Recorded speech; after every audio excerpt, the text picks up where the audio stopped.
સસ્તા અનાજની હડતાળમાં મોટું એસોસિએશન ન જોડાયું। એકેવાયસીના વિરોધમાં દુકાનદારોનું મોટું એસોસિએશન ન જોડાયું। એકેવાયસી વિનાના 30% ગ્રાહકોને ઘઉં, ચોખા, ખાંડ, મીઠું ન મળ્યું। પરંતુ તેમાં ગુજરાતનું સૌથી મોટું ઓલ ગુજરાત ફેર પ્રાઇસ શોપ એસોસિએશન જોડાયેલું નથી। રાજકોટના 150 સહિત રાજ્યના 15,000 સસ્તા અનાજના દુકાનધારકોના આ સંગઠનનું માનવું છે કે વેપારીઓ અને ગ્રાહકોના સાચા પ્રશ્નો ઉઠાવવામાં આવ્યા ન હોવાથી હડતાલમાં અમે જોડાયેલા નથી। એફપીએસ એસોસિએશન જે પ્રહલાદ કાકાનું છે કેરોસીન લાયસન્સ હોલ્ડરનું, એને 1 જૂનથી ઈ-કેવાયસીના મુદ્દે હડતાલની જાહેરાત કરેલી છે।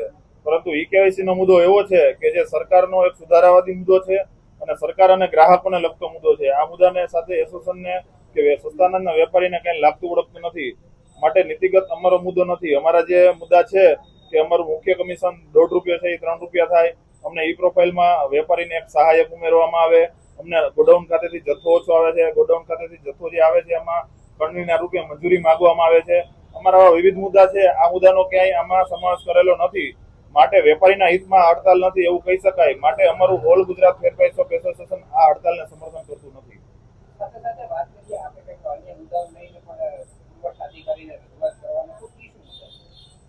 છેલ્લે યુદ્ધની સ્થિતિ હતી ત્યારે સરકારશ્રીએ મે અને જૂન આ 2 મહિનામાં 4 માસનું અનાજ એક સાથે આપી દેવું, જેના કારણે ગ્રાહકોએ યુદ્ધ જેવી સ્થિતિ જો દેશમાં સર્જાય તો પોતાના ઘરમાં 4 માસનું અનાજ પડ્યું રહે, આ નીતિને લઈને અને સરકારે 4 માસનું અનાજ 2 મહિનામાં આપી દેવાની વાત કરેલી હતી, પરંતુ યુદ્ધ રોકાઈ ગયું। ત્યારબાદ સરકારશ્રીએ આવનારા ચોમાસાના કારણે ગ્રાહકોને વહેલું અનાજ મળી રહે એટલે મે અને જૂનમાં 4 મહિનાનું આ જે અનાજ આપવાનું થાય એક સાથે આપી દે એવી ગણતરી હતી।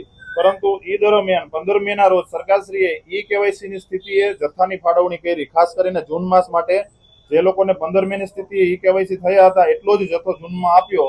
13 મે પછી જે વેપારીઓ જે કાર્ડ હોલ્ડરો છે ઈ-કેવાયસી કરી આવ્યા એ લોકોનો જથ્થો સરકારશ્રીએ જૂન માસ માટે ફાળવણી કરેલો નથી, માટે આવી 30% જે જનસંખ્યા છે કે જેને જૂનમાં જથ્થો મળવાનો નથી, આ માટે અમે જૂન મહિના માટે આ 30% જથ્થાની અમને સપ્લિમેન્ટરી મળી રહે અને જૂન માસનો જથ્થો માસના છેલ્લા દિવસોમાં એલોટ થયો છે। 30 તારીખે 31 તારીખે એલોટ થયો હોય, સરકારશ્રીએ 1 થી 5 જૂન માટે ખૂબ જ ઓછી મુદતમાં વિતરણ કરવાનો સમયગાળો આપેલો છે, એટલે આ જૂન માસના વિતરણના સમયગાળાને પણ વધારવામાં આવે આવી અમે વર્તમાન માંગ લઈને આજે જિલ્લા પુરવઠા અધિકારી શ્રી સમક્ષ અમારી રજૂઆત કરવા જઈ રહ્યા છીએ।